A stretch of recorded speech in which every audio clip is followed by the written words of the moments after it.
Fact है वो हमारा प्राइमरी डेटा फैक्ट है, ठीक है, उसको हमको प्राइमरी लेवल पर यूज करके चलना है, ठीक है। तो उसको हम लोगों को तोड़ना है। पहला, सामाजिक सुरक्षा, विशेषकर उन लोग असंगठित क्षेत्र में काम करने वाले के लिए सामाजिक सुरक्षा कितनी है। कल ही मैंने ये डेटा करवाया है कि कितने लोग सोशल सिक्योरिटी का बेनिफिट उठा पा रहे हैं जो संगठित क्षेत्र में। अभी अकॉर्डिंग टू एनएसएसओ 2011, इसमें पांचों एनएसएसओ 2011-12 के 80% जो क्षेत्र है वो अनऑर्गेनाइज्ड है। ये डेटा मैंने आपको कल परसों ही करवाया है जो डेटा फैक्ट वाली क्लास है, तो वहां से आपका सीधा इंट्रोडक्शन आ गया, ठीक है। लेकिन ये सारी चीजें होने के बाद भी गवर्नमेंट सेक्टर, इसके अलावा और कौन कौन से चैलेंज है। देखो अभी ये बोल रहा है कि असंगठित समावेश प्राप्त करने के लिए महत्वपूर्ण आवश्यकता क्या है, लेकिन ये बोल रहा है कि असंगठित सामाजिक सुरक्षा तो एक पार्ट है, उसके अलावा कौन कौन से चैलेंज है, तो उसने और सारे चैलेंजेस की भी यहाँ पे बात कर दी इंट्रोडक्शन में। लेकिन दूसरा मेरा जो तरीका है, मैं इसमें क्या करता कि भाई ये इसके रीडिंग बिटवीन द लाइन क्या है कि सामाजिक सुरक्षा प्रदान करना विशेषकर उन लोगों के लिए जो असंगठित क्षेत्र में कार्यरत है, समावेशी प्राप्त करने के लिए महत्वपूर्ण आवश्यकता है। तो इसका एक पार्ट है कि समावेशी विकास प्राप्त करने के लिए और कौन कौन सी चुनौती है सामाजिक सुरक्षा के अलावा, तो वो वाले पॉइंट भी हमको माइक्रो डायग्राम के थ्रू ऐड करने। माइक्रो डायग्राम एक छोटा हेक्सागोनल बना दिया, उसमें बना दिया, जो इसमें प्रॉब्लम दिखाई ना उसको माइक्रो डायग्राम के थ्रू हम लोग इंक्लूड कर सकते थे। आई होप ये चीज क्लियर हो गया, ठीक है। अगला देखो, ये डेटा भी मैंने कल आपको करवाया, ठीक है। मैंने आपको ये डेटा भी शायद करवाया होगा, कल नहीं करवाया तो अभी मैं करवा दूंगा। अगला है कि तर्क दिया जाता है कि भारतीय गोदाम खाद्यान्नों को अधिकता से जूझ रहा है। अब यहाँ पे आपको एक डेटा मैंने कल आपको ये करवाया था कि इंडिया लार्जेस्ट प्रोड्यूसर है, किस किस का और किस किस का नहीं, ये ऑलरेडी आपको मैं करवा चुका हूँ, है ना। तो वो आपको पता रखना था कि इंडिया लार्जेस्ट प्रोड्यूसर किस किस का है, तो वो डेटा यहाँ पे काम आ सकता था कि खाद्यान्नों की अधिकता से जूझ रहा है, भारत की मौजूदा बफर स्टॉक नीति को ध्यान में रखते हुए कथन की विवेचना कीजिए, ठीक है। अब इंट्रोडक्शन उन्होंने दिया कि इसका उद्देश्य क्या है। अभी इनको डेटा फैक्ट नहीं आता था, ये मतलब जिसकी भी कॉपी गौरव त्रिपाठी की अलग इन्होंने डाल दी, लेकिन इसके लिए टू द पॉइंट डेटा मैंने आपको दिया हुआ है कि कितना हमारा बफर स्टॉक है, कितना हम उसका यूटिलाइज कर रहे हैं, ठीक है। उसके अलावा एनएफएसए 2017 में कितने लोगों को हम लोगों ने टारगेट किया, कितने लोगों को टारगेट नहीं किया, तो वो ओवरऑल डेटा हाथ से इन्होंने यूज कर लिया। अब देखो कोई भी चीज दो, कोई भी फैक्ट तो मैं ऑलरेडी आपको बता चुका हूँ, उसके पीछे आर्गुमेंट जरूर देना कि ये आर्गुमेंट इस वजह से मैं दे रहा हूँ, ठीक है।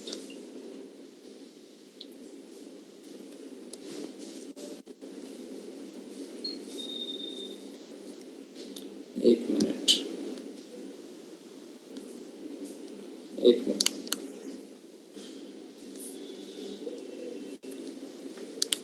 क्योंकि लक्ष्य वालों की डिटेल मेरे को आगे भी शेयर करनी होती है, तो हाँ, तो मैं बात कर रहा था कोई भी आर्गुमेंट दो तो उसके पीछे सब्स्टिट्यूट जरूर दो।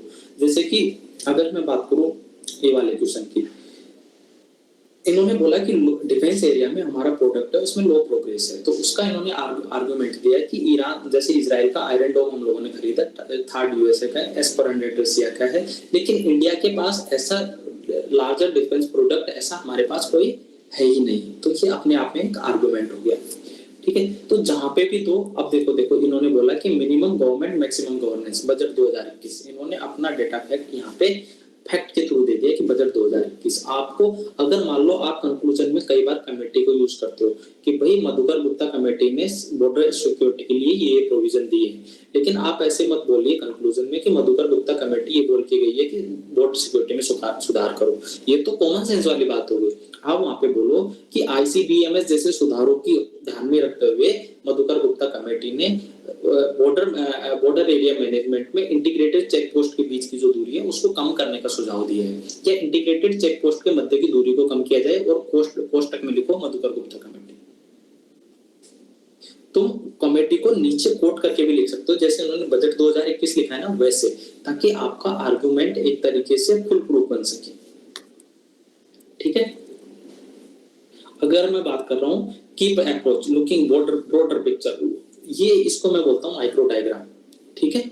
माइक्रो डायग्राम इस तरीके से आपको माइक्रो डायग्राम यूज करना है। अब देख नेट सिक्योरिटी प्रोवाइडर, मैंने आपको ये कीवर्ड करवाया, हालांकि आईआर मैंने भी करवाया नहीं है, इन फ्यूचर में जब भी आईआर करवाऊंगा आपको एकदम फुल प्रूफ आईआर करवाऊंगा। ऑलरेडी अगर आप जिन्होंने सिक्योरिटी और डिजास्टर मैनेजमेंट देख लिए उनको मेरे हिसाब से दूसरे सोर्स पकड़ने की भी जरूरत नहीं है, ठीक है।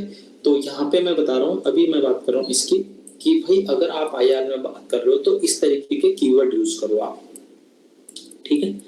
अगला ये लाइफ साइकिल अप्रोच, मैं ऑलरेडी आपको कल 2 दिन से कंटिन्यू यही सिखा रहा हूँ कि लाइफ साइकिल अप्रोच अपने को कैसे यूज करनी है। इकोनॉमी में तो स्पेशली अगर 8 क्वेश्चन है तो 2 से 3 क्वेश्चन में अपने को यूज करनी ही करनी है। सिक्योरिटी में भी अपने को यूज करनी ही करनी है। वहाँ पे मैंने ऑलरेडी आपको state based solution, citizen state based solution हो या सिटीजन बेस्ड सॉल्यूशन हो, ऑलरेडी मैं करवा चुका हूँ कि स्टेट बेस्ड सॉल्यूशन में हम लोग क्या करेंगे। स्टेट बेस्ड सॉल्यूशन में हम लोग हार्ड पावर का यूज करेंगे। सिटीजन सेंट्रिक अप्रोच में क्या करेंगे, उनका अधिकारों की बात करेंगे, उनके सशक्तिकरण की बात करेंगे। तो वो सारी चीजें हम लोग वहां करने वाले हैं, ठीक है। अगला बात है कि इसमें सोर्स कहाँ से यूज करें इकोनॉमिक्स पेपर 3 में। जनरली अगर आप डिजास्टर मैनेजमेंट की बात कर रहे हो तो एनडीएमए की साइट को यूज करना है। एनडीएमए को की गाइडलाइन को ही हमको प्राइमरी पे यूज करना है। लेकिन अगर मैं वही बात करूं, इस वाले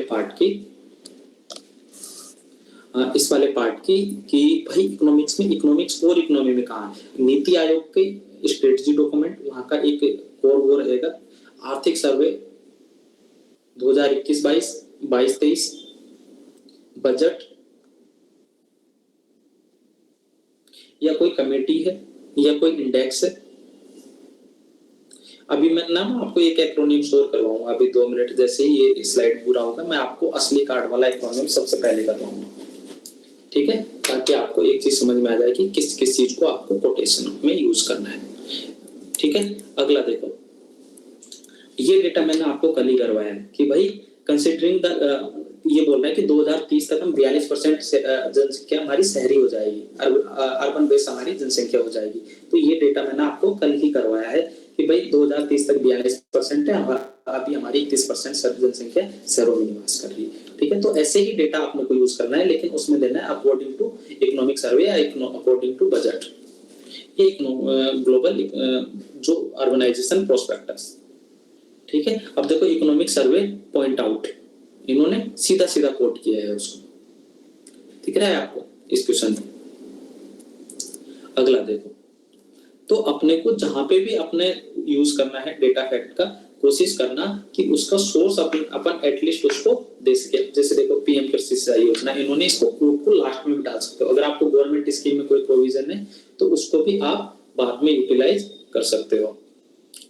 तो इस तरीके से ये तो हमारी वो थी बेसिक वाली सीट, ठीक है।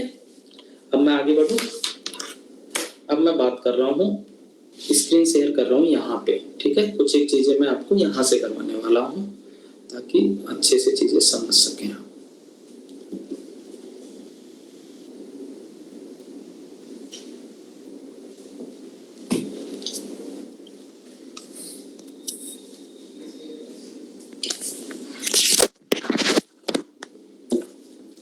एक मिनट लगी थी मुझे।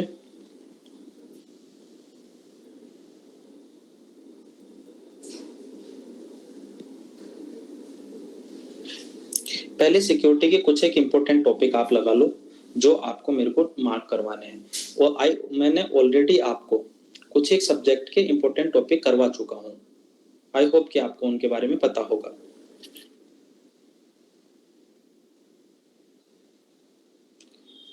एक बार लक्ष्य वाले जितने भी लोग जितने भी हैं वो एक बार माइक ऑन करके ऑफ कर लो। माइक ऑन करो फिर ऑफ कर लो, लक्ष्य वाले जो लोग हैं अभी, ठीक है।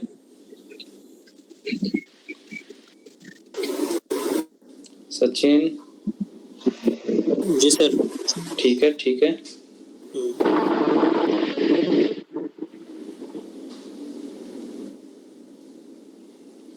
ठीक है। और कोई बचा है लक्ष्य का जिसने माइक ऑन करके ऑफ करके बचा हुआ हो जो?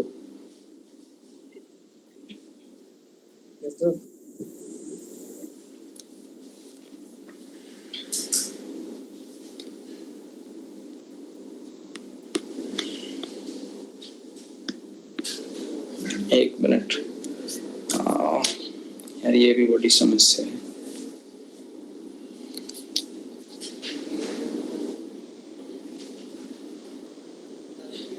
इस लैपटॉप में स्क्रीनशॉट कैसे लेते हैं, किसी को आइडिया है?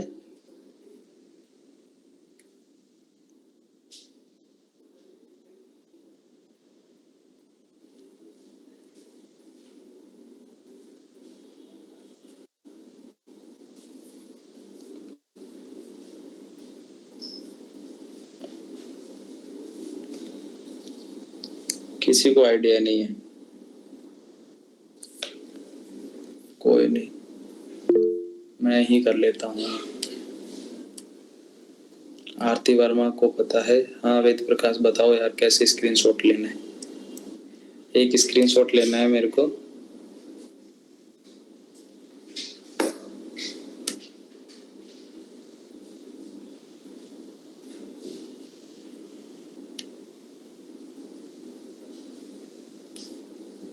ठीक है ठीक है,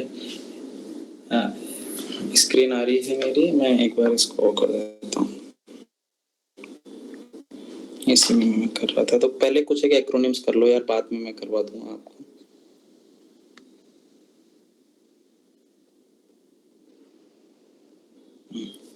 कुछ एक एक्रोनिम्स कर लो आज पहले, उसके बाद ना एक बार जो लक्ष्य वाले हैं ना उनको एक बार माइक ऑन करके मैं स्क्रीनशॉट एक ले लूंगा, ठीक है। अभी बस बेसिक समझ लो। एक HDFLITO, एक है असली कार्ड। इसको तो आप एक काम करना, असली कार्ड को तो आप अपने जो जहाँ पे भी पेपर लिखो ना मेंस का, तब अपने टेबल पे लिख लेना पेन से, है ना। आपको दिखता रहना चाहिए, जब भी क्वेश्चन दिखो आपकी नजर हटे ना तो इसी पे जाए, इसके अलावा कहीं नहीं जाए। A4 है आर्टिकल,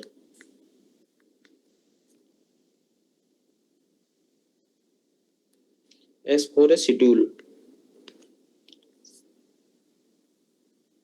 L4 है लॉ, कोई कानून है क्या उससे रिलेटेड।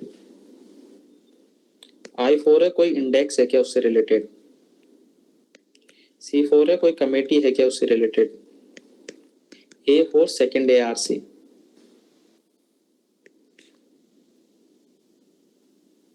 R4 कोई रिपोर्ट है क्या, और D4 कोई डाटा फैक्ट है क्या। Data fact related to budget, related to economic survey, तो इसको तो आप लिख लेना। आपको बहुत सारी चीजें एग्जाम हॉल में तुरंत याद नहीं आएगी, ठीक है, तो अपनी स्क्रीन पे एटलीस्ट ये लिख लेना, ताकि आपको जब भी कोई इश्यू आए आप तुरंत कहीं ना कहीं से आप कलेक्ट कर लोगे।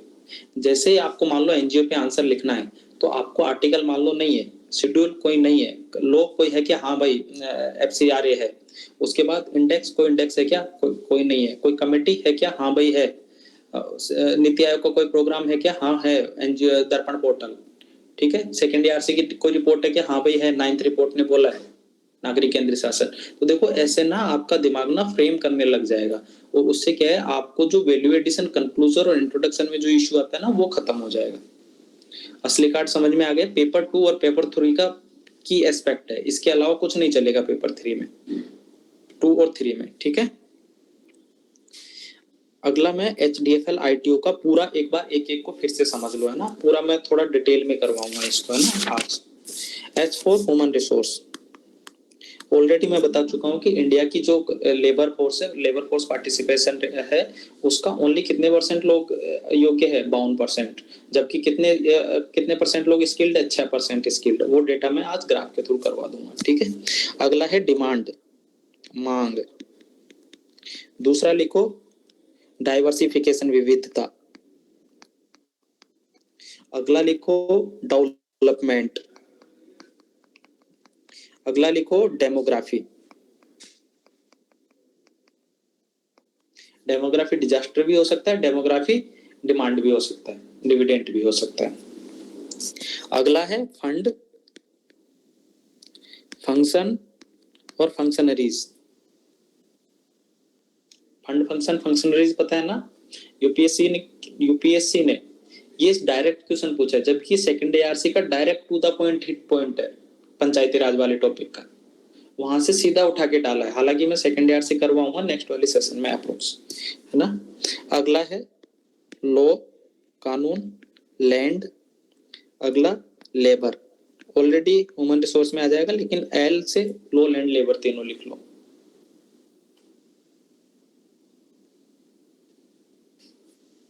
अगला है इंफ्रास्ट्रक्चर, इन्वेस्टमेंट, इनोवेशन, इंटेंट।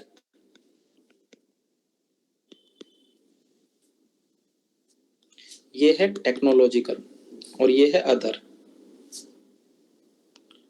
आपको जब भी इकोनॉमी में कुछ नहीं आए, दो तो तरीके ये हैं, और मैं तरीके बता रहा हूँ इकोनॉमिक्स पेपर 3 के रिलेटेड करने के, है ना।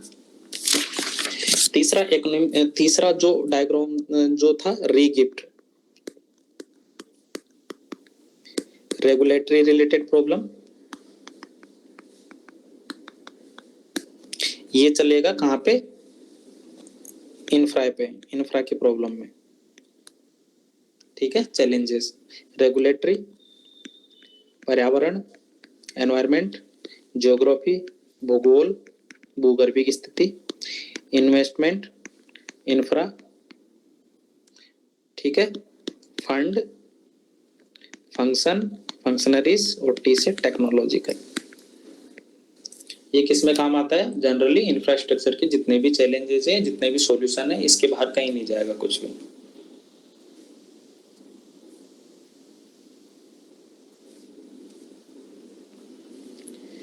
अगला मैं बात करता हूं इंफ्रास्ट्रक्चर के।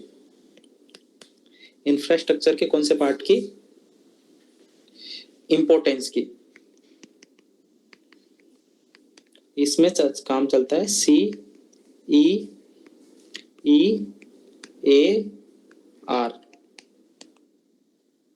इंफ्रा कैसा होना चाहिए, कनेक्टिविटी बेस्ड। इंपोर्टेंस क्या है, connectivity. Rural area, rural urban हो या नॉर्थ ईस्ट, ज्योग्राफिकल जो डिस्टेंस है उसको कम करने में। अगला है एम्प्लॉयमेंट। भाई लॉजिस्टिक पॉलिसी में हम लोगों ने क्या कहा कि भाई हम लॉजिस्टिक पॉलिसी 2023 के कितने रोजगार बनाना भी तो उसका एक उद्देश्य है। Truck driver, bus driver, employment भी तो जनरेट कर रहा है अपने आप में। इंफ्रास्ट्रक्चर, सड़क निर्माण में भी तो एम्प्लॉयमेंट जनरेट कर रहा है। अगला है ईज ऑफ डूइंग बिजनेस। भाई ओवरऑल इंफ्रास्ट्रक्चर डेवलपमेंट का रोल क्या है हमारा, ईज ऑफ डूइंग बिजनेस।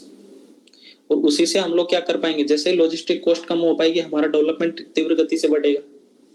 समझ पा रहे हो मेरी बात।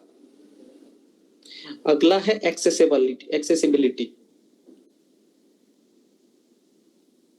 रूरल एरियाज की अर्बन एरियाज में एक्सेसिबिलिटी हो, या किसान की शहरों मंडी तक एक्सेसिबिलिटी हो, किसके थ्रू पॉसिबल है, इंफ्रास्ट्रक्चर के थ्रू, लॉजिस्टिक के थ्रू।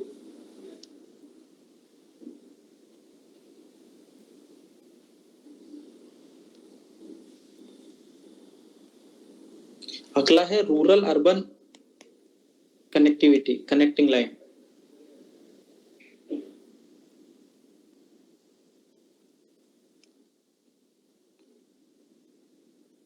तो इनमें से 3-4 पॉइंट ही आपको यूज करने हैं, सारे पॉइंट यूज नहीं करने। 4 पॉइंट भी यूज करोगे तो इतना ही क्वेश्चन आएगा, चैलेंजेस इतने ही आएंगे, इतने, इससे बाहर कुछ जाएगा नहीं, ठीक है। अगला था एग्रीकल्चर वाला।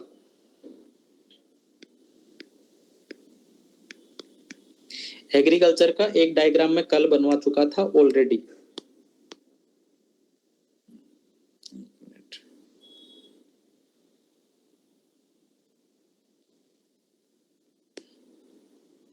एग्रीकल्चर, इसका डायग्राम में 3 लेवल पर बनवा चुका था।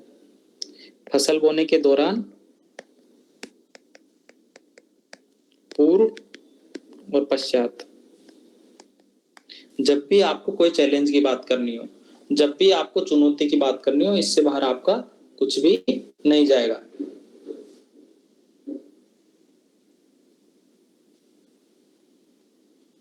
ठीक है। लेकिन इसका अगर मैं बात करूं फसल विविधीकरण का, कई बार क्वेश्चन आया कि हम लोगों को एग्रीकल्चर से डाइवर्ट क्यों होना है। भाई गेहूं और चावल की कृषि से हम लोगों को दूसरी फसलों की ओर क्यों स्थानांतरित होना है, तो उसके पीछे का कुछ ना कुछ तो आर्गुमेंट दोगे आप, राइट। और उसके पीछे का आर्गुमेंट क्या रहता है, डिमांड सी।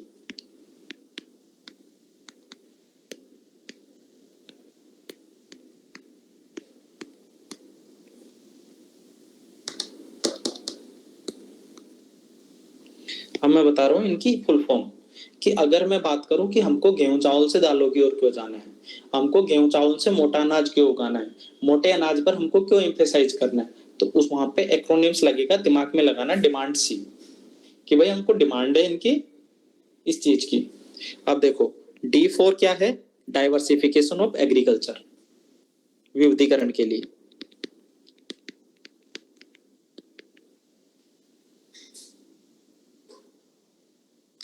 दूसरा E4 है एम्प्लॉयमेंट, रोजगार।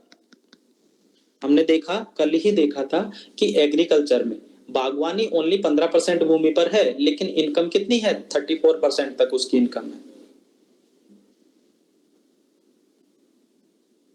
तो हमको अगर हमको एम्प्लॉयमेंट करना है, अगर हमको उनकी आय बढ़ानी है, तो हमको क्या करना पड़ेगा, डाइवर्सिफिकेशन करना पड़ेगा। M4 क्या है, माल न्यूट्रिशन, कुपोषण की समस्या दूर करने के लिए। Big but poor dilemma, I hope कि आपको याद होगा, मैंने कीवर्ड करवाया है बिग बट पुअर डिलेमा। हम लोग लार्जेस्ट प्रोड्यूसर हैं, गेहूं और चावल के सेकंड लार्जेस्ट प्रोड्यूसर, लेकिन हमारी वर्ल्ड में 30% बच्चे हमारे स्टंटिंग और वेस्टिंग के शिकार है। उस समस्या का समाधान करने के लिए हमको क्रॉप डाइवर्सिफिकेशन चाहिए। अगला एक्सेस यूज, एक्सेसिबिलिटी, फसलों की विविधीकरण के लिए। आपने एक चीज पहुंच, इसको ऐसे समझो, देखो अगर अपनी इनकम लो होती है तो अपन एक लिमिटेड चीजों तक ही खरीद पाते हैं।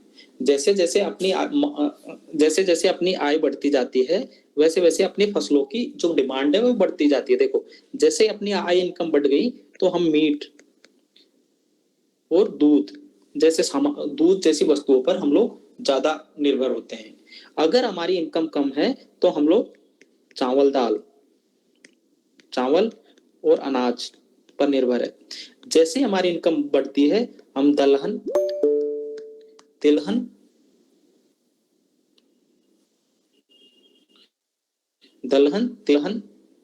तिलहन जैसी चीजों की ओर हम लोग बढ़ते जाते हैं। तो ये एक ग्राफ है, ये ग्राफ क्या कहता है, शायद मुझे इसका नाम याद नहीं आ रहा, किसका है, मास्लो का है, किसी और का है, मुझे इसका नाम नहीं आ रहा किसने दिया है ये, लेकिन इसका मतलब ये है कि जैसे जैसे इनकम बढ़ती जाती है, जो आवश्यकता है खाद्यान्नों की, उनमें भी डाइवर्सिफिकेशन बढ़ता जाता है और वो मांग भी बढ़ती जाती है। अब क्या है कि इंडिया में मिडिल क्लास बढ़ रहा है। जैसे ही जैसे मिडिल क्लास बढ़ता जाएगा, उसकी संसाधनों की मांग भी बदलती जाएगी, डाइवर्सिफिकेशन भी बढ़ता जाएगा, डिमांड भी बढ़ती जाएगी, और हम मैक्सिमम इंपोर्ट बेस पे हैं। और उस समस्या की एक्सेसिबिलिटी, उस गरीब आदमी तक पहुंच के लिए हमको क्या करना पड़ेगा, यहाँ पे डाइवर्सिफिकेशन करना पड़ेगा।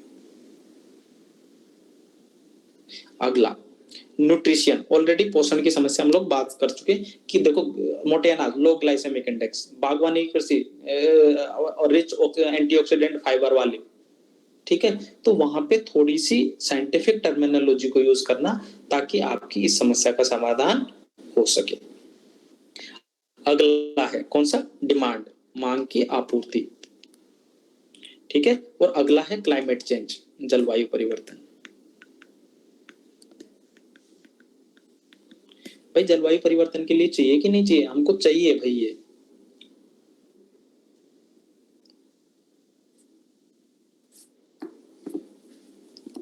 तो ये तो थे सारे एक्रोनिम्स, है ना। कुछ एक डेटा थे जो मैं करवा देता हूं, कल मैं करवा नहीं पाया उनको, तो एक थोड़े से डेटा और लिख लीजिए, 3-4 डाटा है, ज्यादा नहीं है।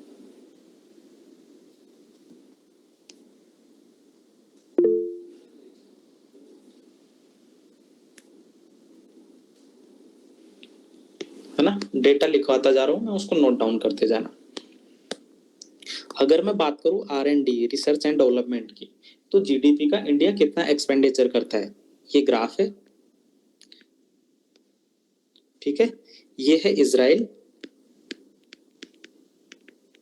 देखो मैं अशुद्ध लिखूंगा, मैं इतना ही जल्दी में लिख रहा हूं, एक एक शुद्धिकरण अपने आप करते रहना, ठीक है। ये है USA, ये है चाइना, और ये है इंडिया। इसमें से आपको किसी को गायब करना हो तो कर लेना, कोई जरूरी नहीं है कि सारे याद हो, लेकिन ये है 4.4% ऑफ जीडीपी एक्सपेंडिचर करता है इजराइल R&D पे। USA करता है 2.5%, 2.3% चाइना, और इंडिया करता है 0.69% ऑफ जीडीपी। जब भी अपने को इंडिया को R&D की बात करनी हो, जब भी हमने इंडिया को पिछड़ा हुआ मतलब जहां पे भी अपने को आर्गुमेंट देना हो, तो इस पॉइंट को यूज करना।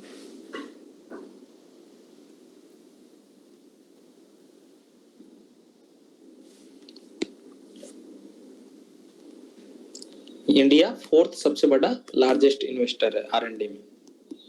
ये पॉइंट पॉजिटिव का हो गया, दूसरा पॉइंट नेगेटिव का हो गया। अगला, युवा आबादी। एक ग्राफ बना रहा हूं मैं युवा आबादी का इंडिया का, और एक दूसरा बना रहा हूं फॉर्मल स्किल कौशल का, औपचारिक कौशल कितना है लोगों के पास। ठीक है, इस ग्राफ को समझना। अगर मैं बात करूं वर्ल्ड की, तो ये है 100 का, उसके बाद ये, और उसके बाद ये है Korea, south Korea, north Korea नहीं। ठीक है, दूसरा है चाइना, और तीसरा है इंडिया पे, है ना। इंडिया के 6% लोग ही फॉर्मलाइज्ड स्किल्ड है, चाइना 40% है, और साउथ कोरिया 90% के आसपास है, 96%। अब देखो कहाँ compete कर पाएंगे, हमारे 6% लोग ही स्किल्ड है वर्कफोर्स का, जबकि साउथ कोरिया का 96% है औपचारिक कौशल में। अगर मैं दूसरी ओर बात करूं युवा आबादी का, औसत आयु का,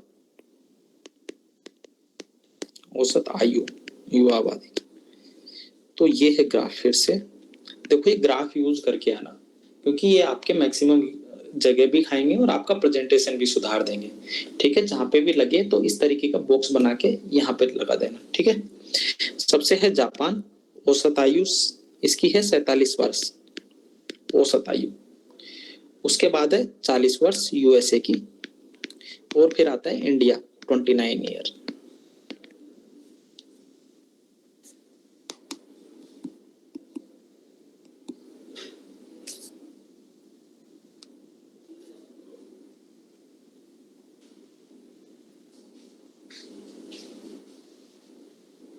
ठीक है, चलो आगे।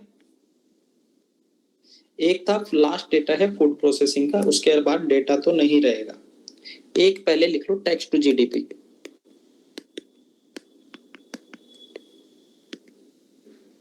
इंडिया का कितना था? 11%। उसके बाद चाइना का 30% और यूएसए का 60%। चीन, USA, India. Tax to GDP ratio.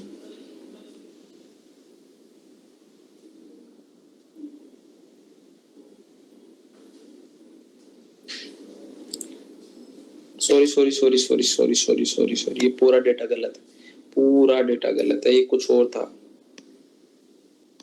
इसको हटा लो भाई। सॉरी, ये गलती है मेरी, मैं माफी चाहूंगा। ये फूड प्रोसेसिंग का डेटा मैंने आपको यहाँ गलत जगह से करवा दिया। एक्चुअली सबसे ज्यादा है डेनमार्क, ठीक है, उसके बाद है यूएसए, और उसके बाद है इंडिया, अगर इनसे तुलना करें तो। यहाँ है डेनमार्क है 46% टैक्स टू जीडीपी रेशियो।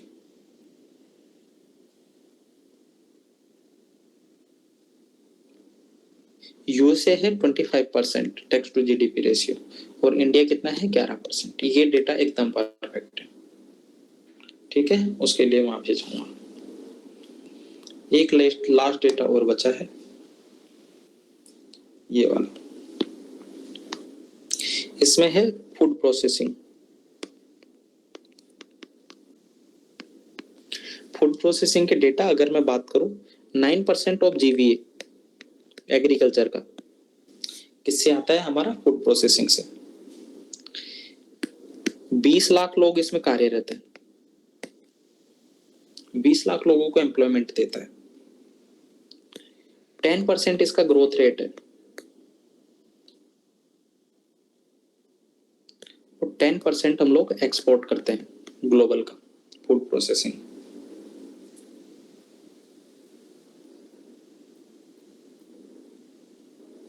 और मजेदार बात यह है कि इसका 75% जो क्षेत्र है वो इनफॉर्मल है, अनौपचारिक।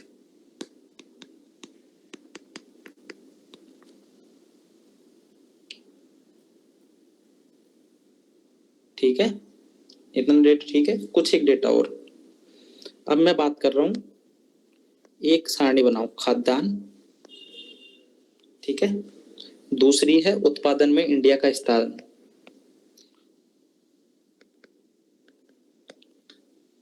तीसरा पार्ट है प्रसंस्करण।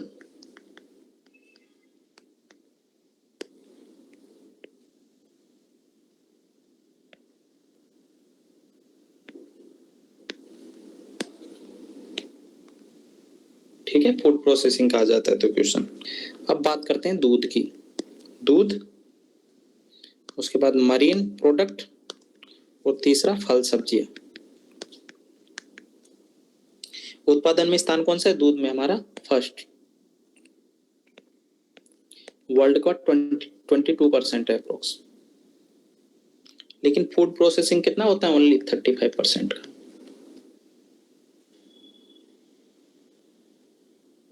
मरीन प्रोडक्ट में कौन सा स्थान है हमारा? सेकंड, 7.5%। मैंने कल बताया था डेटा।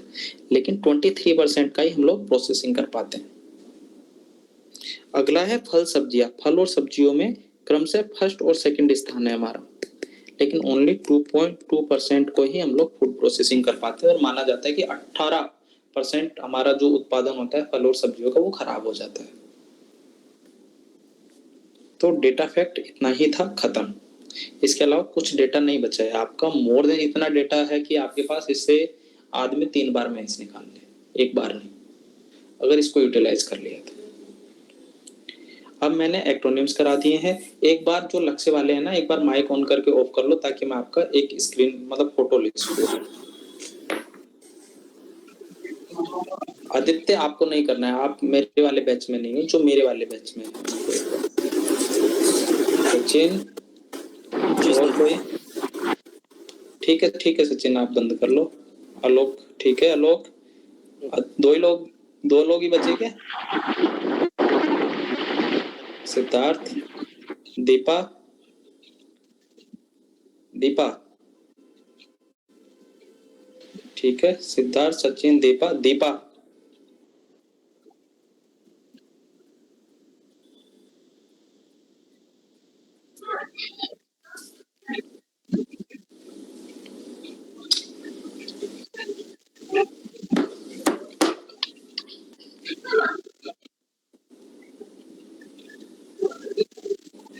हाँ, और कौन कौन है?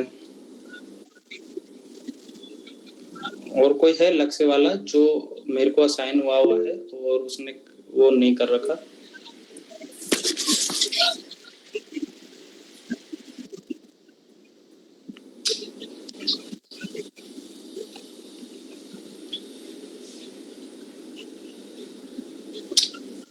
ठीक है, बस हो गया, मोर देन सफिशिएंट। ठीक है, अब हम बात कर रहे थे इंपॉर्टेंट टॉपिक्स की, जो हम लोगों को देखने हैं यार। सिक्योरिटी के कुछ एक इंपॉर्टेंट टॉपिक्स बच गए थे, वो मैं आज लगवा देता हूँ। इसके अलावा मैंने कुछ और चीजें मुझे करवानी थी, एक बार मैं देखता हूँ मुझे क्या करवाना था। हाँ, सिक्योरिटी के कुछ एक इंपॉर्टेंट टॉपिक लगा लो आप, है ना। मैं ऑलरेडी इंपॉर्टेंट टॉपिक की ना एक वो करवा चुका हूँ आपको, मैं उसका पहले वो दे देता हूँ। हाँ, एग्रीकल्चर और करवाना था मुझे आज, सॉरी, जितना एक पार्ट बचा हुआ था वो मैं करवा देता हूँ आपको। और तो कुछ नहीं करवाना था ना आज? अगर कुछ याद है तो बताना है, तो करवाना है तो बता दो यार मेरे को। आज पेपर 3 कंप्लीट है, हम लोग कुछ नहीं करेंगे इसके बाद। साइंस टेक के टॉपिक इंपॉर्टेंट में लगवा के भेज चुका हूँ सबको। एनवायरमेंट के इंपॉर्टेंट टॉपिक करवा चुका हूँ, इकोनॉमी के इंपॉर्टेंट टॉपिक करवा चुका हूँ। ठीक है, ओनली बचा सिक्योरिटी। सिक्योरिटी के एक स्क्रीनशॉट में ग्रुप पे डाल रहा हूँ आज, व्हाट्सएप वाले पे। तो 1 मिनट, जो क्लास नहीं लेगा उसको भी कोई इशू नहीं है, ताकि एटलीस्ट उसको इम्पोर्टेंट टॉपिक तो पता रहे।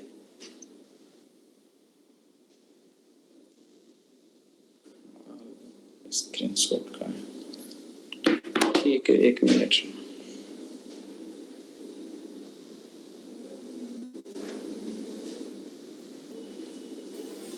सर सर एनवायरनमेंट का भी शेयर कर दीजिएगा स्क्रीनशॉट। ठीक है, मैं एनवायरनमेंट का कर दूंगा। लेकिन जो 2023 वाला जिनका मेंस है, मतलब ये देखो, एक तो आतंकवाद है, एक साइबर सिक्योरिटी है, एक नॉर्थ ईस्ट वाला इश्यू है, ठीक है। तो ये टॉपिक तो अपने को वहां पे करने ही है। यहाँ पे मैंने एनालिसिस भी बताया कि किस तरीके से क्वेश्चन यहाँ से वहां घूम रहे हैं ऑलरेडी उस क्लास में। तो बार बार उन चीजों को रिपीट करने का कोई मतलब है नहीं। तो जिनको देखना है एक बार देख लेना, अगर आप पास होना है कि जो करना है आपको अपने अनुसार देख लेना। मेरे एंड से मैंने जितने इंपॉर्टेंट टॉपिक है वो करवा दिए हैं, ठीक है। अब मैं बात कर रहा हूँ किसकी, इस वाली चीज की जो मेंस 365 है। इसमें देखो वामपंथी उग्रवाद नहीं आएगा, लेकिन गो थ्रू हो जाना, ठीक है। पूर्वोत्तर में उग्रवाद ये 5 स्टार पे है, ठीक है। इनको बस एक लाइन में पता होना चाहिए, इनको अपने को ज्यादा नहीं पढ़ना है, ठीक है। आपस का थोड़ा सा अच्छे से देख लेना, ठीक है। मणिपुर वाला इश्यू इंपॉर्टेंट है। अगला सोशल मीडिया और साइबर सुरक्षा दोनों। जब भी साइबर सुरक्षा का इंट्रोडक्शन दोगे, साइबर सुरक्षा का इंट्रोडक्शन में प्राइमरी लेवल पर आपको या तो प्रधानमंत्री का पिछले साल ट्विटर अकाउंट हैक हो गया था, या एम्स वाली घटना आपको पता होगा, तो उसको रिसेंटली में, हाल ही में, और एक कंक्लूजन में आपको बुडापेस्ट कन्वेंशन डालना ही डालना है बैक फॉरवर्ड में। और आपको सर्टेन जो भी चीजें थी वो मैं ऑलरेडी करवा चुका हूँ, उनको रिपीट करने कोई मतलब नहीं है। लेकिन कुछ एक चीजें जो मैं बता रहा हूँ, जैसे कि वो हो गया, और एक साइबर सुरक्षा रणनीति चाहिए हमको ओवरऑल, ठीक है। ये दोनों पॉइंट अच्छे से कर लेना। ये साइबर सुरक्षा के लिए हालिया प्रगति आपको बेसिक पता होना चाहिए कि क्या क्या है। आपको रटना नहीं है कि इसके अंतर्गत क्या है, क्या है, डिटेल में नहीं जाना है, बेसिक आपको पता होना चाहिए। अगला मनी लॉन्ड्रिंग अच्छे से कर लेना भाई। अगला ये ड्रग ट्रैफिकिंग, आतंकवाद ऑलरेडी इंपॉर्टेंट है, वहां पे मैं लगवा चुका हूँ। ये लोन वुल्फ आतंकवाद, जैव आतंकवाद, यूएपी है, इसको डिटेल में नहीं पढ़ना है। आपको ये पता होना चाहिए कि ये प्रोविजन है। ओवरऑल आएगा तो आतंकवाद पे आएगा, माइन्यूर क्वेश्चन नहीं पूछ रहा यूपीएससी, ठीक है। अगला है हाइब्रिड वॉरफेयर और स्पेस वेपनाइजेशन, इंपॉर्टेंट है, मोस्ट इंपॉर्टेंट है।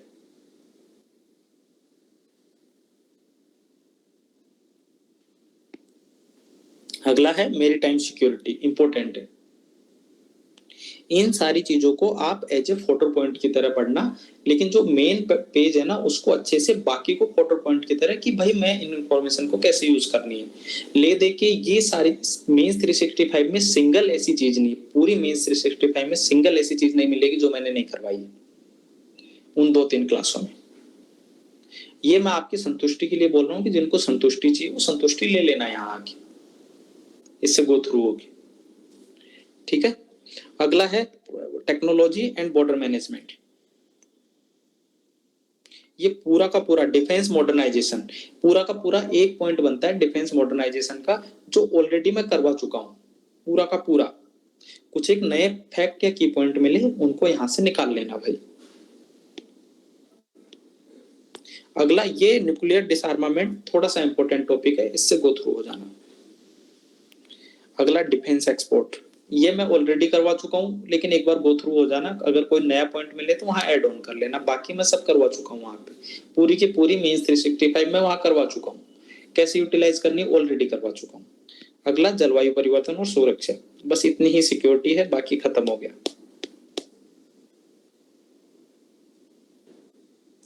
ठीक है।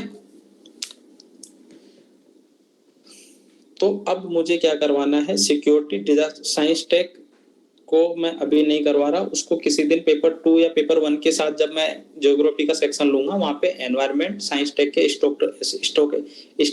स्टेक होल्डर वाली जो अप्रोच है उसको मैं वहां पे करवा दूंगा। अब मैं एक डॉक्यूमेंट आपके साथ साझा कर रहा हूँ, ठीक है, एग्रीकल्चर वाला। एग्रीकल्चर में इसके अलावा कुछ पढ़ने की जरूरत नहीं है, ठीक है। जितना भी डेटा फैक्ट मैंने करवाया है इसी में एड ऑन कर लेना। बजट और इकोनॉमिक सर्वे में जो ओनली गवर्नमेंट स्कीम कौन कौन सी थी वो यहाँ पे नई वाली ऐड करनी है, पुरानी वाली तो अब तक सबसे अपडेटेड है। ठीक है, तो मैं उसको स्टार्ट कर रहा हूं अभी।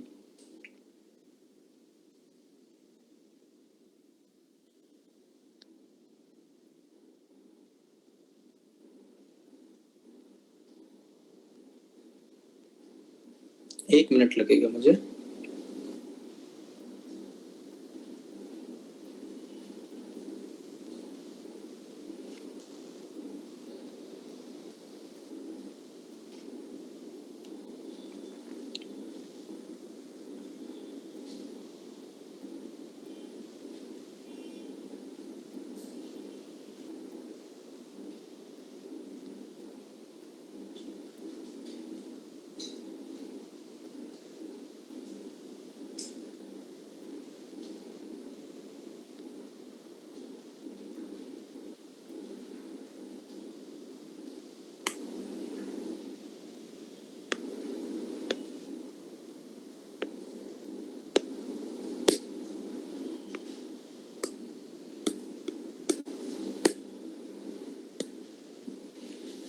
हाँ, अब देखो एग्रीकल्चर की जहाँ पे भी भूमिका, हाँ मैं इकोनॉमी के कुछ बेसिक कंसेप्ट करवा रहा था, एक दो चीज रह गई थी यार इकोनॉमी का ना, एक बेसिक कंसेप्ट था बस। जहाँ पे भी इकोनॉमिक रिफॉर्म की बात आ जाए, जहाँ पे भी आत्मनिर्भर भारत की बात आ जाए, है ना, वहाँ पे अपने को बस इकोनॉमी के स्टेक होल्डर लेके चलना है। क्या क्या, अब देखो ऐसे समझो, पैसे प्राइमरी सेक्टर, सेकेंडरी सेक्टर और टर्सरी सेक्टर, यही होंगे स्टेक होल्डर। इसके अलावा कुछ होगा? इसके अलावा भी होगा। तो अगर दूसरे तरीके से मैं सोचूं तो क्या क्या हो सकता है? Monetary policy, physical policy, sorry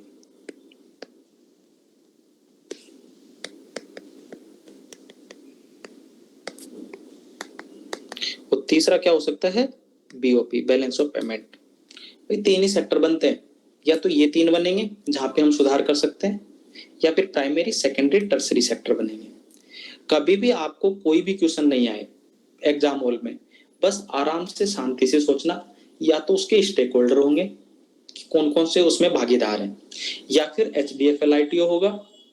कोई कुछ भी गंदा लिखने से पहले उसके स्टेक होल्डर के बारे में सोच लेना। इकोनॉमी का जैसे आत्मनिर्भर भारत में आपको कुछ नहीं आता, मान लो कुछ नहीं आता ना, तो भी सोचो कि प्राइमरी एग्रीकल्चर में क्या किया होगा, किसानों को इनकम डबल करने की बात कही होगी। सेकेंडरी सेक्टर में क्या होगा, क्या किया होगा? Bharatmala, Sagarmala, NIP, NMP। Tertiary sector के लिए क्या होगा? सर्विस बेस्ड एक्सपोर्ट की बात करेगा इंडिया। भाई ये तो बेसिक ही है अपने को। फिर इधर चले जाओ, मॉनेटरी पॉलिसी में क्या किया हम लोगों ने, कि भाई हम लोगों ने क्या किया कि मॉनेटरी पॉलिसी के लिए tight money policy, easy money policy अपनाई। दूसरा, राजकोषीय के लिए क्या किया? मिनिमम अल्टरनेटिव टैक्स ले आए हम लोग, न्यू रिजिम टैक्स रिजिम ले आए हम लोग। बैलेंस ऑफ पेमेंट के लिए क्या किया? इंटरनेशनलाइजेशन ऑफ रूपी किया हम लोगों ने, करेंसी स्वैप एग्रीमेंट किया हम लोगों ने। ओवरऑल आंसर हो गया, इसके बाहर तो कुछ होगा नहीं। तो ये स्टेक होल्डर बेस्ड अप्रोच है इकोनॉमी में। इसके अलावा HDFLITO, रेगेप्ट, डिमांड सी, 4-5 एक्रोनिम्स के अलावा कुछ भी नहीं है। आपको जितना डेटा फैक्ट दिया है उसको यूटिलाइज करना, मैं लिख के दे रहा हूं। आपका एक सिंगल क्वेश्चन ऐसा नहीं होगा जहां पे आपको कंटेंट की कमी आएगी।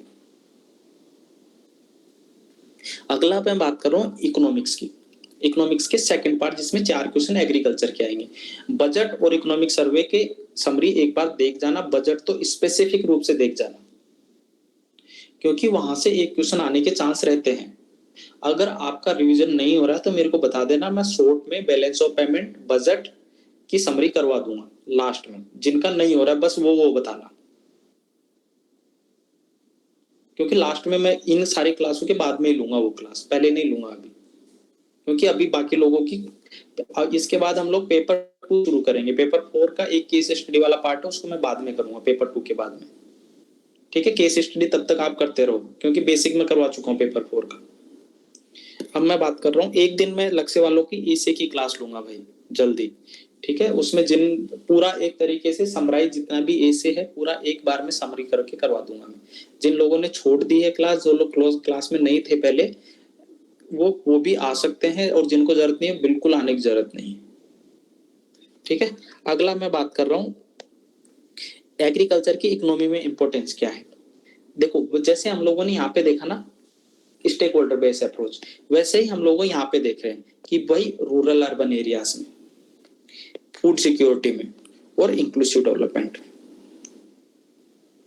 और कहा जाता है कि अगर एग्रीकल्चर 1% की रेट से ग्रोथ करती है तो इंडस्ट्री 0.5% की रेट से ग्रो करती है और नेशनल इनकम में 0.7% की ग्रोथ रेट होती है। ठीक है। अगर मैं करूं एग्रीकल्चर की कृषि समस्या की, तो अब देखो मैं वही चीजें बता रहा हूं। फसल कृषि से पूर्व इनकी समस्या, फसल के दौरान फाइनेंस की समस्या, दौरान लो प्रोडक्टिविटी, उसके बाद विपणन की समस्या, हो गई ना वही दौरान पूर्व पश्चात। अब देखो कुछ एक डेटा। अब मैं लैंड से रिलेटेड कोई गवर्नमेंट की स्कीम है या कोई एक्ट है तो वो मैं करवा दूंगा। डेटा फैक्ट मैं ऑलरेडी करवा चुका हूँ, नया कुछ भी नहीं है, बस समझते जाना इस कहानी को। ठीक है, एक एक चीज। अगर मैं बात करूं, ये डेटा मैं कल ऑलरेडी आपको करवा चुका हूं। मैंने बोला था 85% किसान स्मॉल एंड मार्जिनल है, उनके पास काफी कम भूमि है और उसकी वजह से, और जो बड़े किसान हैं वो 15% के आसपास है और जबकि उनके पास काफी जमीन है। ठीक है। और कृषि जनगणना 2005 के आसपास का डेटा है। ठीक है। अगली बात करूं चैलेंजेस की, ऑलरेडी आपको पता है लैंड से रिलेटेड जोत का आकार छोटा होता जा रहा है, सोइल पोल्यूशन हो रहा है। तीसरा क्या है, उसके समाधान क्या है, लैंड एक्विजिशन को बेटर किया जाए, भूमि का रिकॉर्ड रखा जाए। 2008 में ग्रामीण विकास मंत्रालय इसके लिए कौन सी स्कीम लाया था, डिजिटलाइजेशन ऑफ लैंड रिकॉर्ड। उसके लिए उसके बाद कौन सी आई, भू स्वामित्व स्कीम, ये ऑलरेडी आपको पता होगी। मैं ना लिखवाता जा रहा हूँ, इनको गो थ्रू दिमाग में रखना भाई, क्योंकि आपके अब जैसे ही लैंड रिफॉर्म से रिलेटेड क्वेश्चन आए, आपको लैंड डिजिटलाइजेशन पता होना चाहिए, आपको स्वामित्व स्कीम पता होनी चाहिए। ठीक है। उसके अलावा मॉडल कॉन्ट्रैक्ट फार्मिंग एक्ट 2018 वाला, ये भी तो एक लैंड रिफॉर्म से रिलेटेड ही है ना। अगला लैंड लीजिंग एक्ट 2016 वाला, तो ये लैंड रिफॉर्म से रिलेटेड है। अगला है लैंड पुलिंग। लैंड पुलिंग एक नया कंसेप्ट है, आई होप कि आपको पता होगा, मैं इसको डिस्कस नहीं करूंगा। बस समझ लो कि ये 4-5 ऐसे समाधान है जो लैंड से रिलेटेड अगर कोई भी प्रॉब्लम आती है तो उसके समाधान है। ये 2013 वाला एक्ट, भूमि अधिग्रहण, लैंड एक्विजिशन एक्ट 2013, भूमि राष्ट्रीय ध्रुवीकरण 2008, भू स्वामित्व, उसके अलावा model contract farming, land leasing act और उसके बाद लैंड पुलिंग। अब भू अधिग्रहण अधिनियम में क्या था, आउटडेटेड टॉपिक है, मैं नहीं करवा रहा, इससे निकल के जा रहा हूँ। ठीक है। लैंड लीजिंग एक्ट था तमुहल टी हक कमेटी की, तो ये हक कमेटी याद रखना बस, तमुहल हक कमेटी ने की सिफारिशों पर था। ये जोत का आकार है, ये देखो जोत का आकार है। अगर मैं राजस्थान जैसे इस एरिया की बात करूं तो 2 हेक्टेयर से अधिक आकार है जोत का, लेकिन अगर मैं इस एरिया की बात करूं या पूर्वी घाट या पश्चिमी घाट की बात करूं तो वहां पे 1 हेक्टेयर से कम आकार है जोत का। यहाँ पे इन लोगों ने क्या किया, कॉन्ट्रैक्ट फार्मिंग के लिए कॉन्ट्रैक्ट फार्मिंग को बढ़ावा दिया। कॉन्ट्रैक्ट फार्मिंग के लिए अलग एक्ट है और लैंड लीजिंग एक्ट 2016 वाला अलग है। लैंड लीजिंग एक्ट क्या था कि किराए पे जमीन लेना, उस पे खेती करना और उस पे कॉन्ट्रैक्ट कराना, ताकि वो जमीन भी उसके मालिक की बनी रहे और वो उसमें उत्पादन करके उसको किराया दे सके। मैंने बेसिक समझा दिया है, मोर देन सफिशिएंट। बस आपको इतना से ध्यान रखना है कि कब आया लैंड लीजिंग एक्ट। अगला बीज के लेवल पर, बीज के लेवल पर ऑलरेडी टर्मिनेटर सीड मैं ऑलरेडी बता दिया। हाँ, एक चीज प्रॉब्लम थी, जीएम क्रॉप का सबसे बड़ा प्रॉब्लम क्या है, टर्मिनेटर और सीड, कि एक बार उग गई तो दूसरी बार वो बीज नहीं उगेगा। ठीक है। और उसका जो ट्रायल फी है ना वो भी काफी ज्यादा है, ये उसके कुछ एक चैलेंजेस हैं। ठीक है। उस समस्या के लिए हम लोगों को हाइब्रिड बीज अपनाने की जरूरत है और इसके लिए हम लोगों ने क्या किया, सीड विलेज कंसेप्ट लाए हम लोग। इसके लिए हम लोगों ने बीज बैंक बनाया, सीड बैंक बनाया।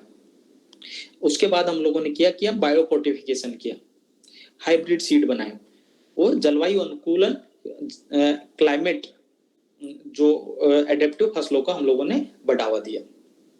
ठीक है। बीज से रिलेटेड यही सारी चीजें हैं। अभी अगर कोई बजट में नई चीज अपडेट आई हो तो एक बार कर लेना, इसके अलावा तो कुछ है नहीं। चलो आगे, ये ऑलरेडी मैं बता चुका हूँ, इस पीपीटी को शेयर कर दूं।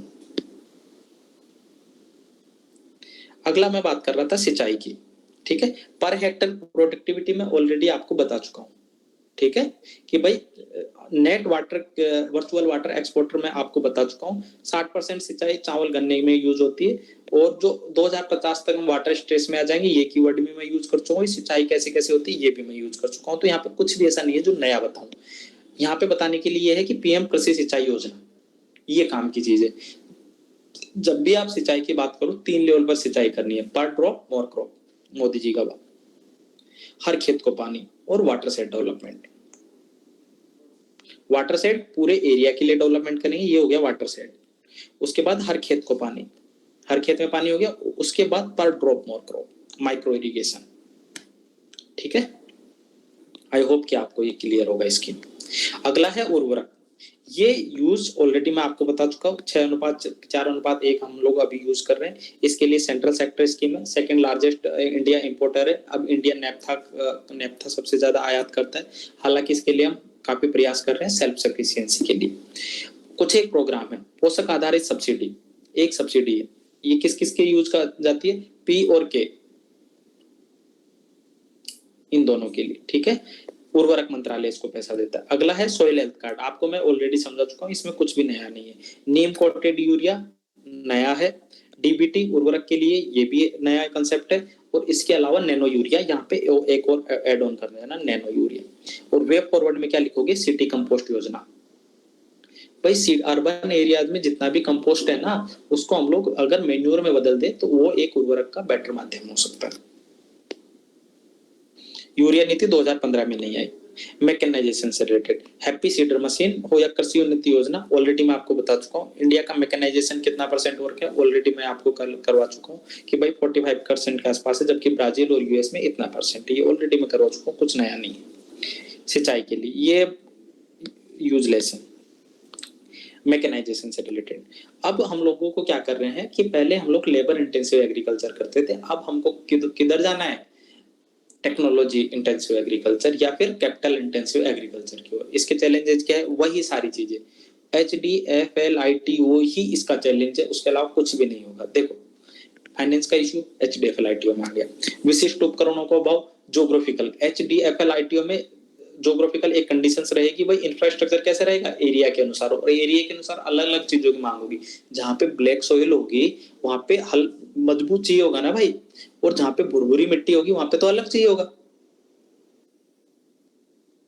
ठीक है, तो अलग अलग चीजों पे अलग अलग जगह लेके हमको चलनी पड़ेगी। अगला रेटिंग सुविधा, पेट रेटिंग हम लोगों को करनी पड़ेगी। अगला रसायन के लेवल पर पर्यावरण का लाभ। ठीक है, उसके अलावा परंपरागत कृषि विकास योजना, पेस्टिसाइड एक्ट 1968 का ऑलरेडी हम लोग यूज कर चुके हैं।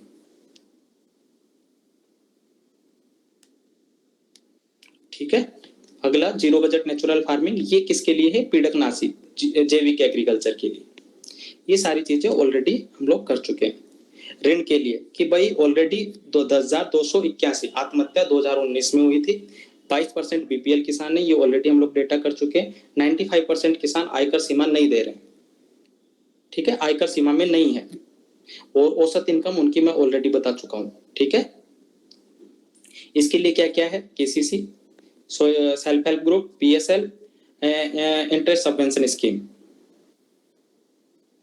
ठीक है, हाँ, इसके लिए अलग अलग टाइम पे, ये ऑलरेडी आउटडेटेड है तो इसको छोड़ दो। अशोक दलवाई कमेटी 3 तरीके उन लोगों ने कहा, मैक्सिमम रेवेन्यू करो, न्यूनतम लागत करो, और अधिकतम आय के साधन की बात की उन्होंने।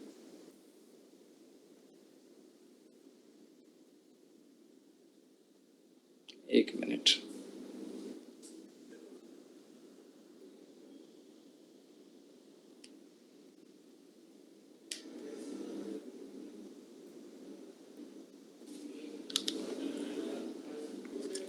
ठीक है, ये सारी चीजें ऑलरेडी मैं करवा चुका हूँ। देखो 7 सूत्रीय पॉइंट था नीति आयोग अशोक दलवाई कमेटी का, तो वो 7 सूत्रीय वही सारी चीजें थी जो हम ऑलरेडी वहां पे कर चुके हैं कि भाई क्या प्री, ड्यूरिंग, पोस्ट। अगला फाइनेंस से रिलेटेड बीमा, फसल बीमा योजना, नेगोशिएबल वेयरहाउस रिसीट, उसके थ्रू हम लोग क्या कर सकते हैं? फाइनेंसिंग, फंडिंग को बेटर कर सकते हैं। ठीक है, अगला विपणन, एपीएमसी एक्ट के कौन कौन से प्रोविजन है कि भाई हम लोग वहाँ पे बाहर नहीं बेच सकते, फार्म टू उसके अंदर ही बेच सकते हैं, ये सारी चीजें ऑलरेडी हम लोग कर चुके हैं, इसमें नया कुछ भी नहीं है। तो मैं बताऊं, बस ये नेगोशिएबल वेयर हाउस रसीद को अपने को यूज करना है।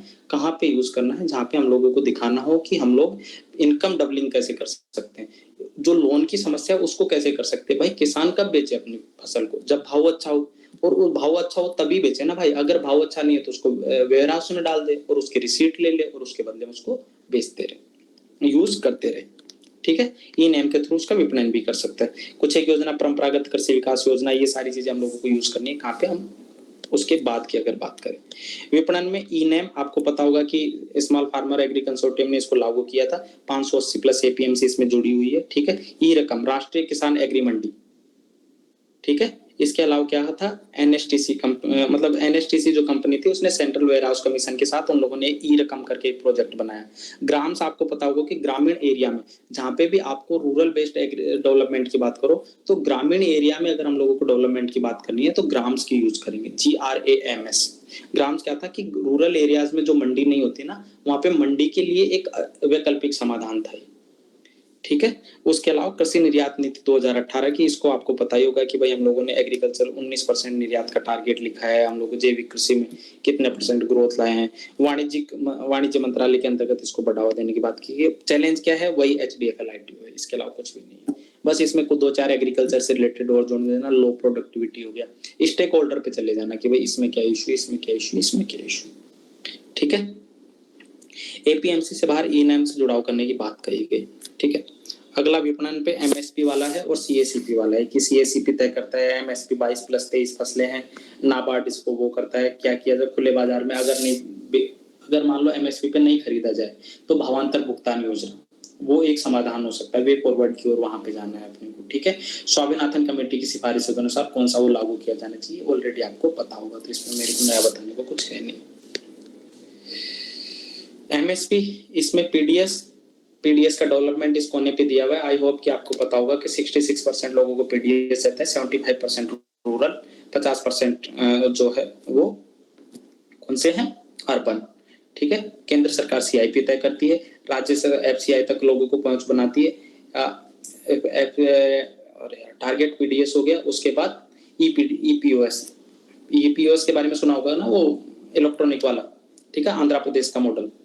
ठीक है, उसके अलावा अब लोगों ने one nation one ration card वाला कंसेप्ट हम लोगों ने अभी ले आए हैं, तो वही हुआ है। इसके लिमिटेशंस क्या है कि भाई 6% किसानों के पास है, एपीएमसी दूर है, जितनी दूर है मतलब जो मंडी है उनकी औसत दूरी काफी अधिक है। मैंने कल भी आपको एक डेटा दिया था इससे रिलेटेड। ठीक है, गेहूं और चावल की खरीद की जाती है और एरियागत जोग्राफिकल वो है, जोग्राफिकल कंडीशंस हो गई, इकोनॉमिकल कंडीशंस हो गई, पहुंच के स्तर पर हो गई, एक्सेसिबिलिटी के स्तर पर हो गई, तो वही सारी चीज चैलेंजेस उसमें अलग अलग तरीके के कोस्ट उसमें इंक्लूड है।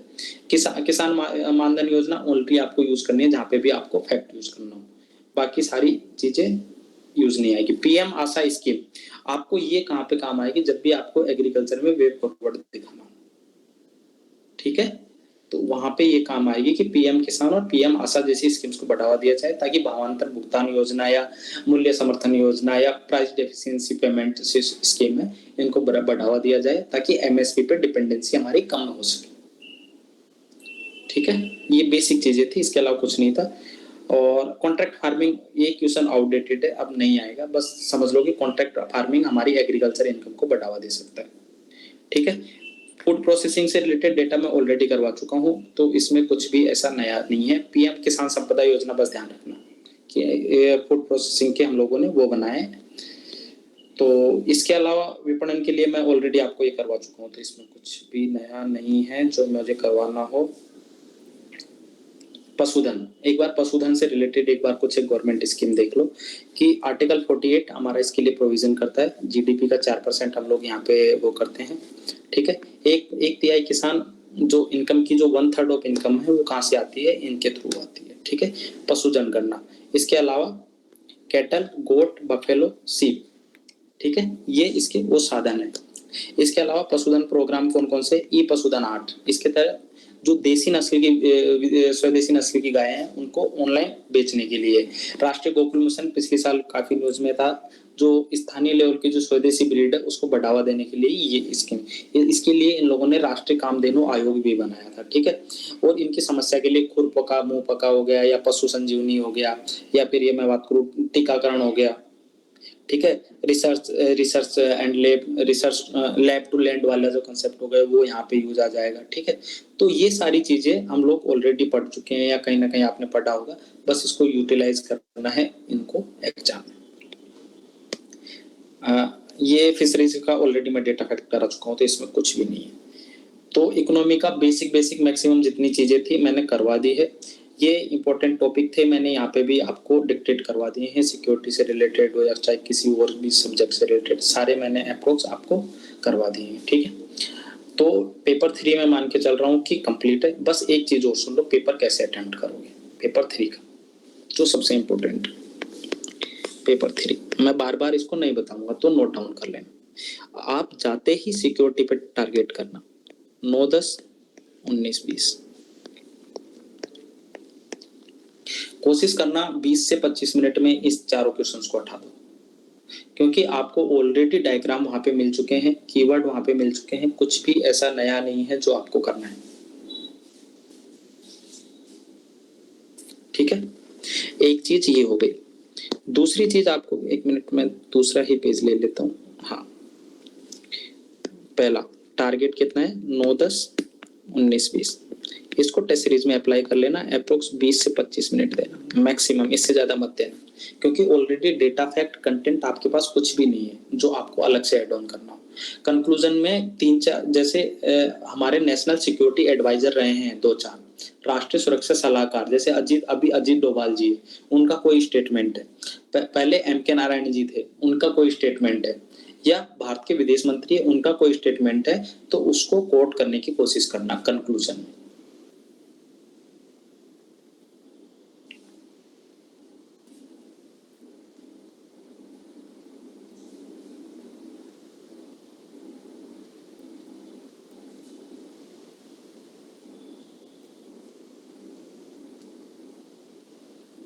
ठीक है, आगे चलो। अगला, ये राष्ट्रीय सुरक्षा सलाहकार 3-4 के कोटेशन याद रख लेना, उन्होंने किस किस के बारे में बोला है वो एक बार देख लेना, और उसको कंक्लूजन में यूज करना एज ए कोटेशन, ठीक है। अब मैं बात करता हूँ, इसके बाद सीधा आ जाना डिजास्टर मैनेजमेंट के 2 क्वेश्चंस पे, या तो वो आएगा 8 नंबर या फिर वो आएगा 18 नंबर, सॉरी हाँ 18 नंबर। 8 और 18 में 2 क्वेश्चन पॉसिबिलिटीज रहती है कि वो क्वेश्चन वहां पे आ सकते हैं।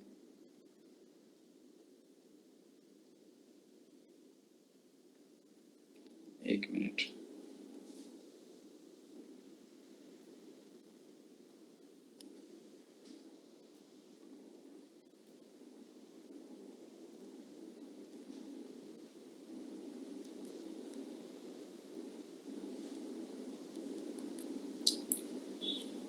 डिजास्टर मैनेजमेंट के इंपॉर्टेंट टॉपिक मैं करवा चुका हूँ, डिजास्टर मैनेजमेंट वाली क्लास देख लेना यार, वहां पे देख लेना, बार बार चीजें रिपीट करने का कोई मतलब नहीं है, आपका ही टाइम खराब हो रहा है।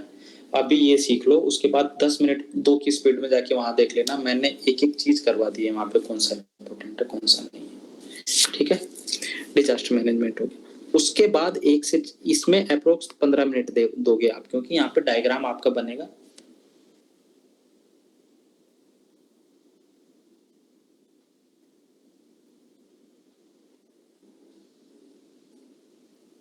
ठीक है, उसके बाद मैं बात कर रहा था इसको 15 मिनट, तो अप्रोक्स मैं मान के चल रहा हूँ कि 40 मिनट में आपके ये 5 से 6 क्वेश्चन कंप्लीट हो चुके होंगे, ठीक है। उसके बाद आप जाना है इकोनॉमी पे, 40 मिनट का अप्रोक्स 45 मिनट का टारगेट रखना, और 6 क्वेश्चन जैसे ही आपके हो जाएंगे 40 मिनट में आपका रिलैक्स मोड में आ जाओगे। 7 चौक 7 छिक्की 6 सत्ते 42 मिनट, अप्रोक्स एक क्वेश्चन 6 मिनट, ठीक है। इसमें 15 मिनट के 15 नंबर वाले क्वेश्चन भी शामिल है, लेकिन उसमें टाइम मैं कम इसलिए मान रहा हूं क्योंकि आपको मैं ऑलरेडी क्वेश्चन बता चुका हूं कि कौन से क्वेश्चन आने की प्रोबेबिलिटी है, और अगर नहीं भी आया वो क्वेश्चन तो आप एक्रोनिम से वो सारी चीजें डाल सकते हैं। डायग्राम में मैक्सिमम सिक्योरिटी वाली क्लास में करवा चुका हूं, तो एक बार गो थ्रू हो जाना है वहां से, ठीक है। उसके बाद आप इस सारी चीजों को एक बार अप्लाई कर लेना टेस्ट सीरीज में, ठीक है, अभ्यास में स्पेशली। उसके बाद 1 से 4 और 11 से 14 इसको रखना आप सेकेंड राउंड के लिए।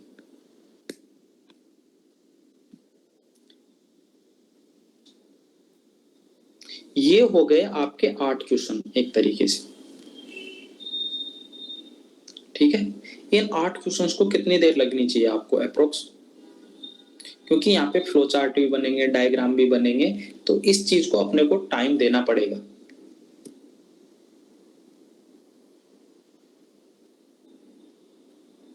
कितना टाइम देना चाहिए?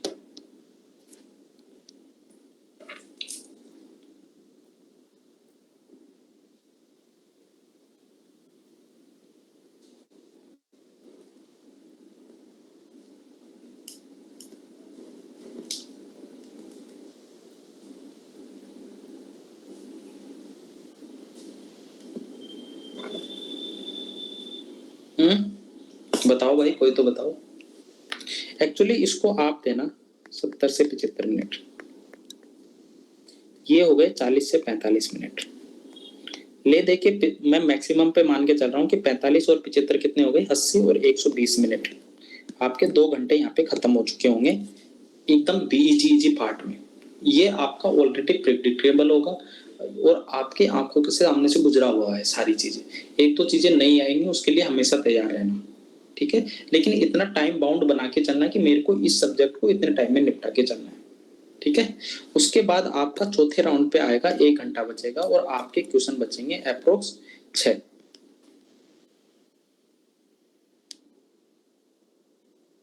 वो रहेंगे साइंस टेक के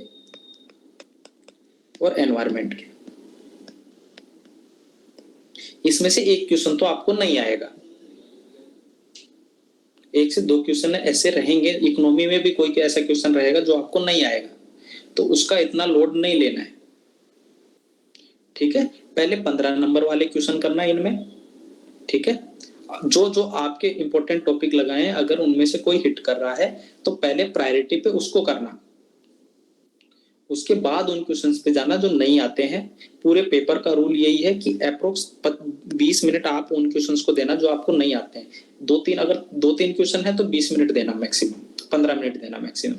उसमें फ्लो चार्ट, डायग्राम, बेसिक जो भी स्टेक होल्डर बेस्ड अप्रोच है उससे आंसर लिखने की कोशिश करना, आपका अप्रोच पेपर कंप्लीट हो जाएगा।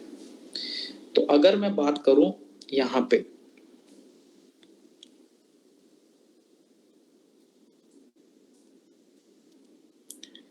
R1, R2, R3,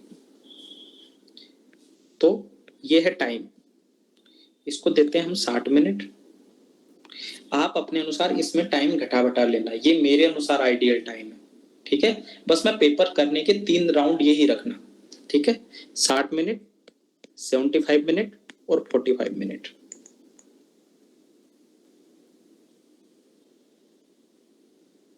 ठीक है, इसमें करने हैं अपने को 9, 10, 19, 20 और 8 और 18, 6 क्वेश्चन करने 45 मिनट में। थोड़ा सा टफ काम है, इसको 50 मिनट तक भी लेके जा सकते हो और इसको फिर वहां पे आप 70 मिनट तक भी लेके जा सकते हो, तो वो आपकी सुविधा अनुसार है। यहाँ से 5 मिनट यहाँ ले लो, जिसको जैसे करना है वो कर लेना भाई।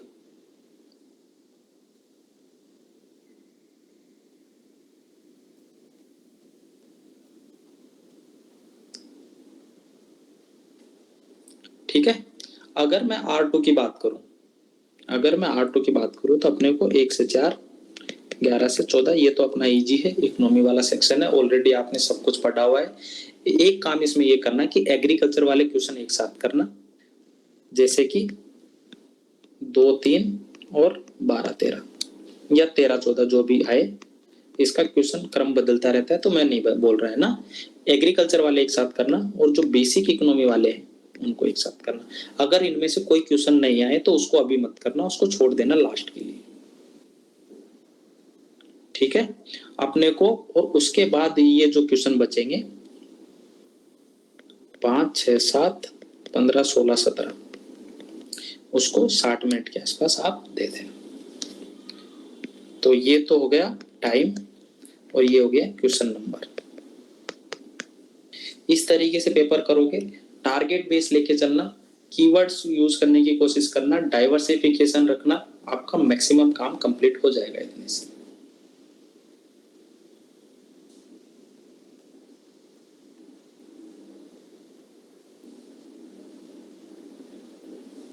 ठीक है, और कोई डाउट इससे रिलेटेड? पेपर 3 से रिलेटेड अगर कोई भी डाउट है तो आप मेरे से चर्चा कर सकते हैं अभी।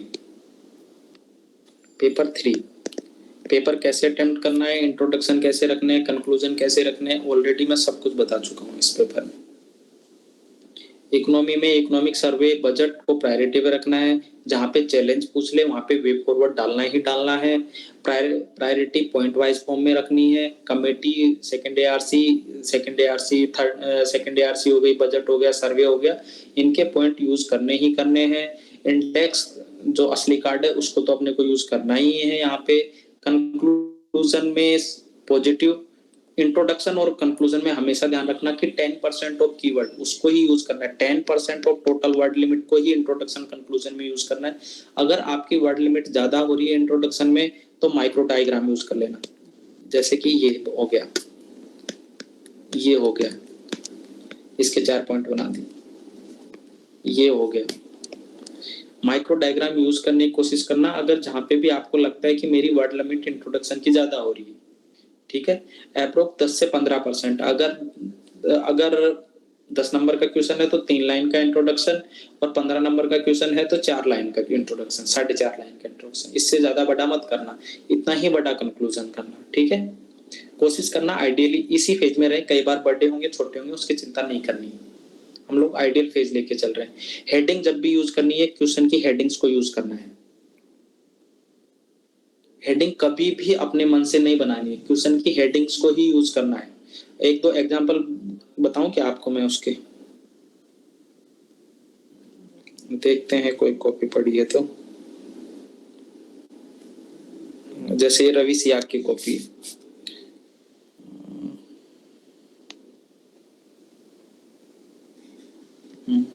ये ठीक है, रवि सियाग की कॉपी है। आई होप कि अब देखो,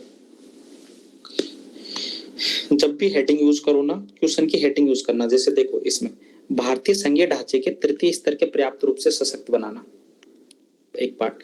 भारत में संघवाद को सुदृढ़ करने की कुंजी है, विश्लेषण कीजिए।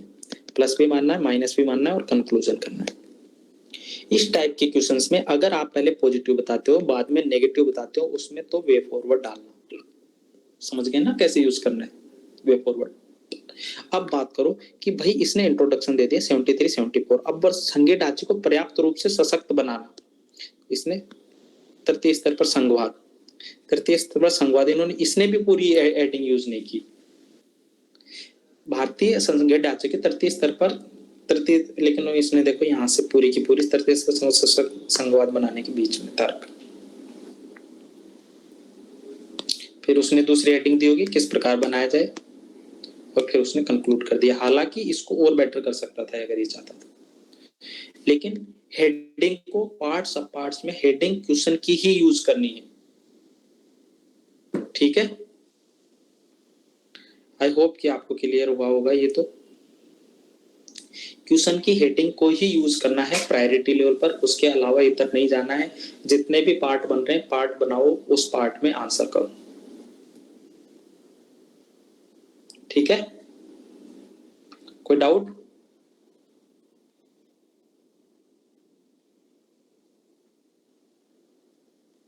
करे सेशन एंड। आई होप कि मैंने पेपर 3 तो लगभग मेरे एंड से कंप्लीट है। अगर आपको कुछ और चाहिए तो वो मेरे को बता सकते हो, मैं वो करवा दूँ।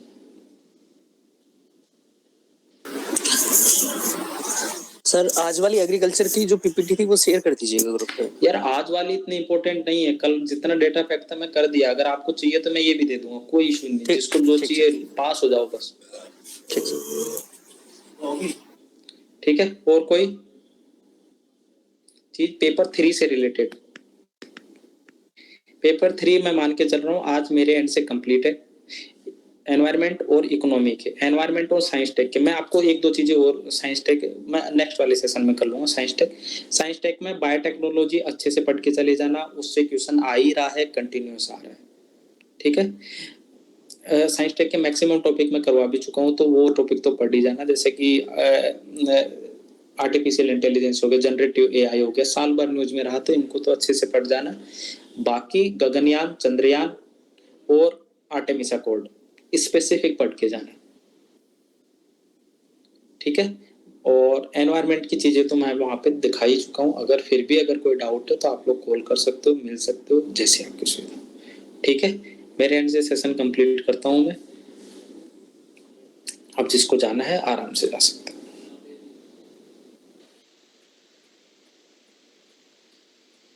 Thank you sir.